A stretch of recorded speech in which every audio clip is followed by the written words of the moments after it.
All right, viewers, there's big breaking news coming in from Gaza. The deadline for humanitarian truce appears to have expired as of this minute.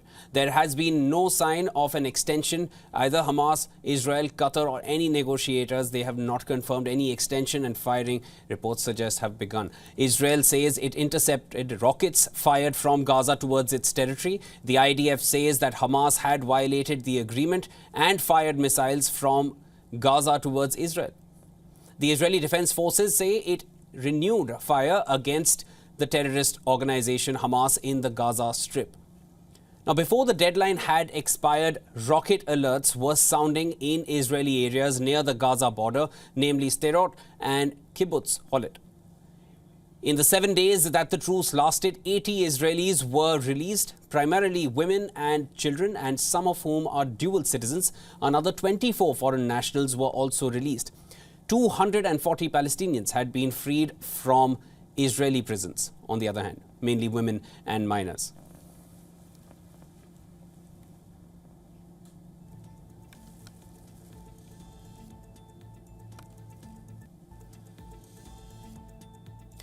All right, to discuss matters further, we're being joined by Alon Burstein, who's the visiting assistant professor, Israel Institute Fellow, Department of Political Science, University of California, Irvine. Welcome to the broadcast, Mr. Burstein. Thank you for having me. Alon, now, we need to begin with this. Of course, there were some talks that there would be one more day of truce, and it was going day by day. If you just go by how it all started, it was a 4-day truce extended by 2 days, and in the last minute of the second day, there was a 1-day further extension. Now, of course, reports have come in that firing has started. It's definitely not a step forward in terms of resolving the matter. How do you see this going forward from here? Well, resolving the matter means different things for both sides. As far as Hamas is concerned, they would love to have a truce that would lead to a permanent ceasefire. As far as they're concerned, that would be a victorious moment, despite the devastation that has happened in the Gaza Strip. If they manage to survive Israel's attack, it will be seen as a victory.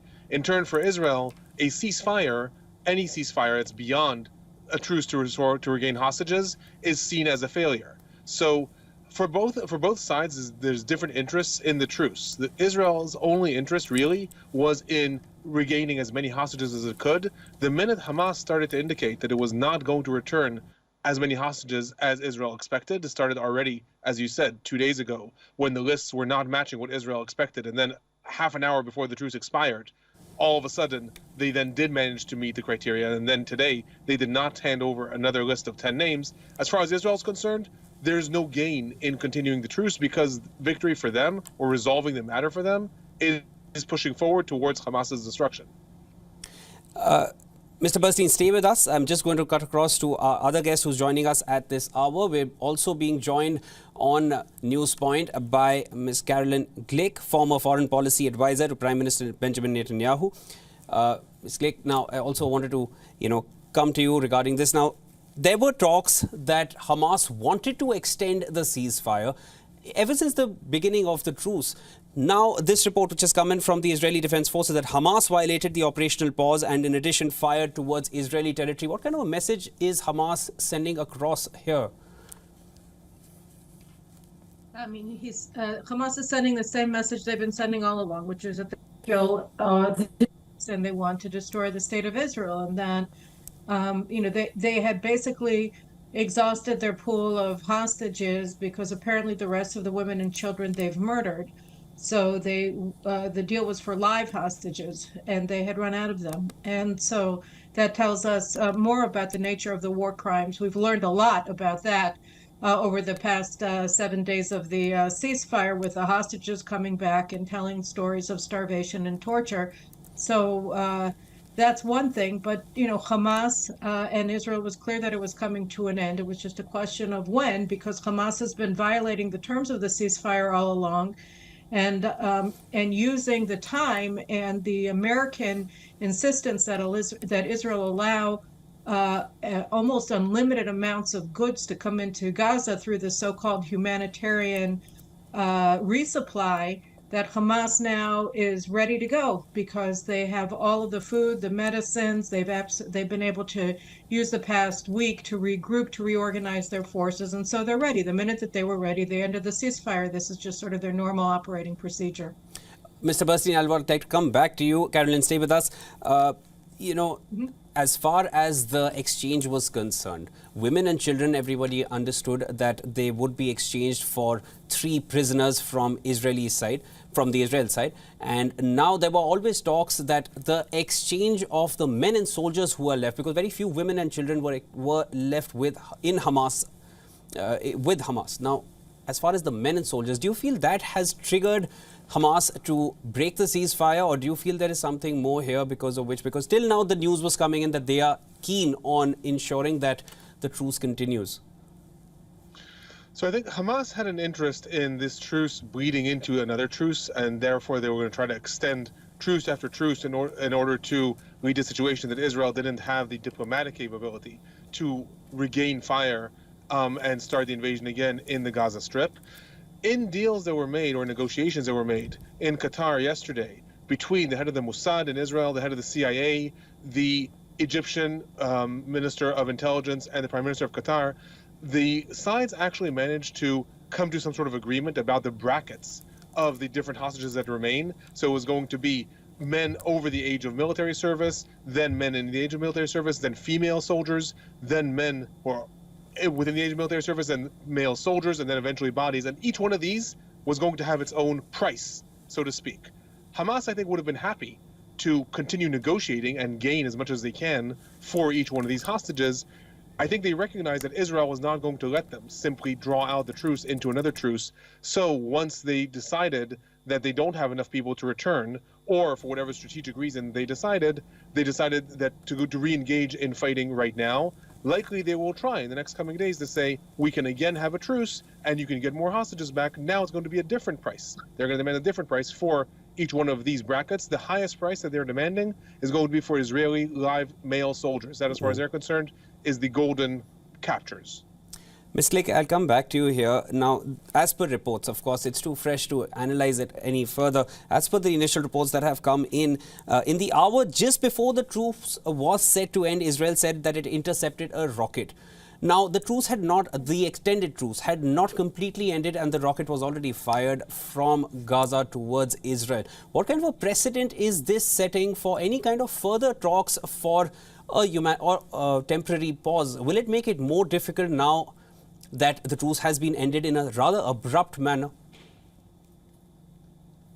I suppose so. Look, I mean, I think that the professor is correct in the sense that Hamas wants a permanent ceasefire, because a permanent ceasefire means that they get to come into Israel, slaughter 1,200 Israelis, conduct acts of mass rape, castration, etc., take 240 innocent Israelis to Gaza as hostages, torture them, and get away with it. So, of course, they want a ceasefire because that means they win. And the whole desire for a ceasefire is actually strategically means that whoever pushes for one is actually pushing for a Hamas victory over Israel. So Israel doesn't have an interest in that. Israel has an imperative to defeat Hamas. And I mean, we were in this ceasefire because they're holding our hostages, and we want to get them back. And so we stopped it in order to maximize the opportunity of getting our hostages back. We've gotten some 50 or so hostages back during this pause, and now we have to go back to fighting. Look, Israel has a difficulty inherent in its war goals, because we have 2 goals that are in conflict with one another to a certain degree operationally. One is rescuing the hostages, and the other one is destroying Hamas while Hamas is holding the hostages. So the pause was in order to try to get the maximum benefit from what Hamas was offering, and then go back and hit them hard. I don't think anybody is under any delusions about the state of most of the hostages, particularly the men who are remaining there and the women soldiers who are there. We already know what's happened to 3 of them. One of them we were able to rescue. One of them was brutally murdered, and the third one we saw on October 7th had been brutally raped, and we can only imagine her state now. But they have 7 female soldiers, and they have several dozen male soldiers. So They may want to exact a price, but it's not quite clear what they have to offer at this point. Mr. Burstein, I'll come back to you here now. Anthony Blinken was in Israel. Now, this was his third visit.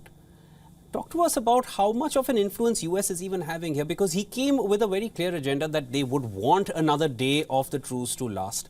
Of course, that has not happened. Understandably, of course, the first firing, as per reports that have come in, was, the first step or in that direction was taken from Hamas. What kind of a role can any kind of foreign diplomacy have here when the two sides are both sides? I mean, the entire matter is extremely volatile. The U.S. has extreme pressure that it can mount on Israel, and it has extreme pressure that can mount on Qatar, hopefully to mount pressure onto Hamas.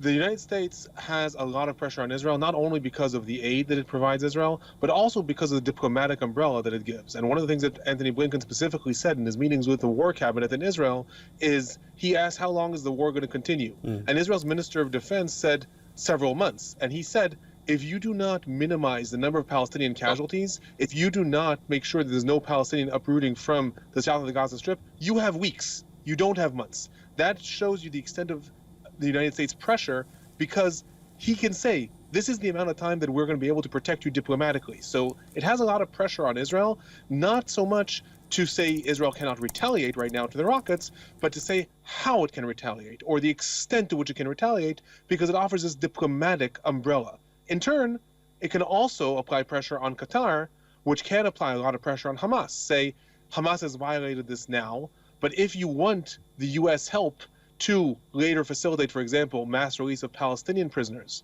or if you want the U.S. help to pressure Israel to possibly reinstate the Palestinian Authority or something like that, this is the pressure you now have to put on Hamas. So it has less direct pressure on Hamas, but it does have a lot of influence on how Israel at least carries out its activities, not whether it does or it does not, but how it carries out that activities. It does have a lot of pressure that it can mount on Israel. Ms. Click, I'd like to take your opinion on the same matter when it comes to any kind of foreign diplomacy taking place here to have some kind of impact or some kind of pressure on the two sides to refrain. Of course, now who fires first is a question that can't be answered before time. But if there is any chance of a truce to be revived, how do you feel, or what kind of players do you feel would need to play a role here? Well, I think that, again, a truce is not something that Israel is seeking, in the sense that we want to defeat Hamas. We can't continue to coexist with this genocidal jihadist organization at our doorstep after what they've done and shown that they're capable of doing and willing to do.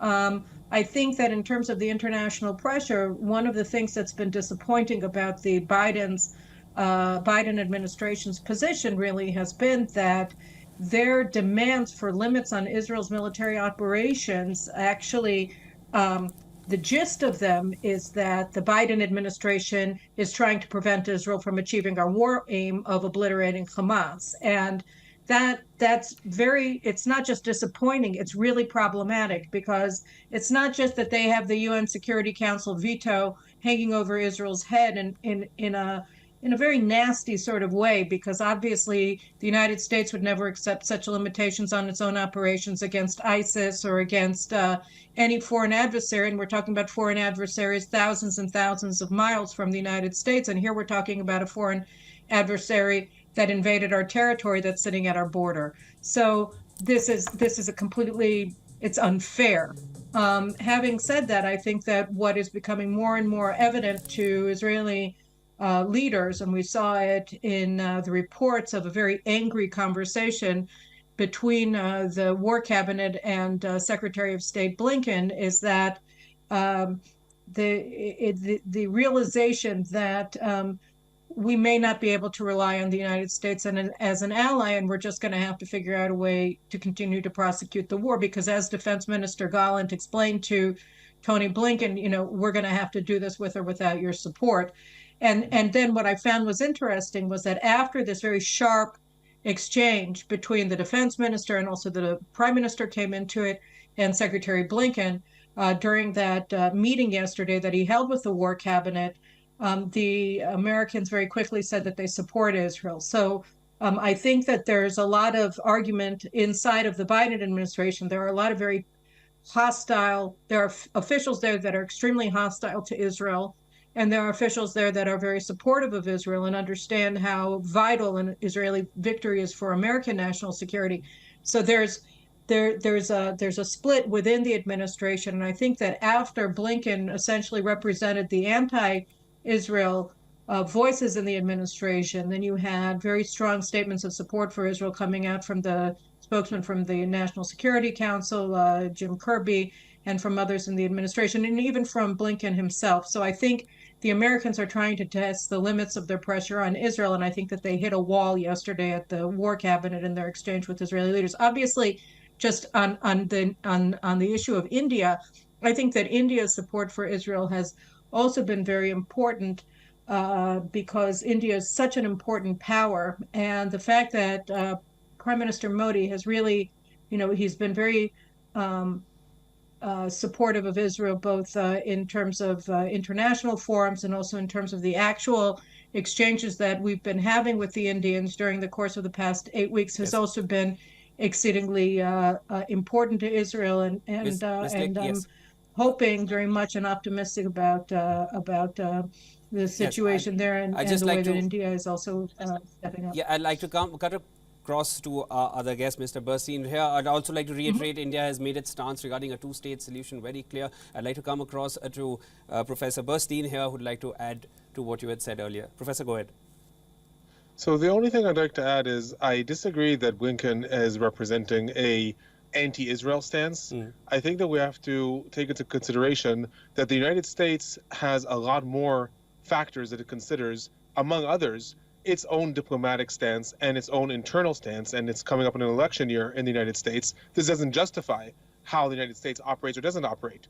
But the expectation in Israel that the United States will simply back it no matter what is an expectation that I do agree with what Ms. Glick said, that Israel may be realizing that it cannot rely on that. At the same time, I don't think that we necessarily can characterize the Biden administration's stance towards Israel as a threatening stance with the veto in the United Nations. It has actually stood beside Israel throughout the entire time, and without that support, Israel, I don't think, would have any capability to actually carry on its war to whatever means it wants to achieve. It would not be able to do that. Professor Burstein, thank you so much for joining in, and Caroline Glick also for joining in on the broadcast. You've both put your points across. It is definitely a very difficult time for at least for the people who are right there in the region going through it. And here's hoping that some kind of a truce leading into a better resolution for peace can be achieved at the earliest. Thank you so much for joining in on the broadcast, both of you. Thank you. Thank you. Have a good day.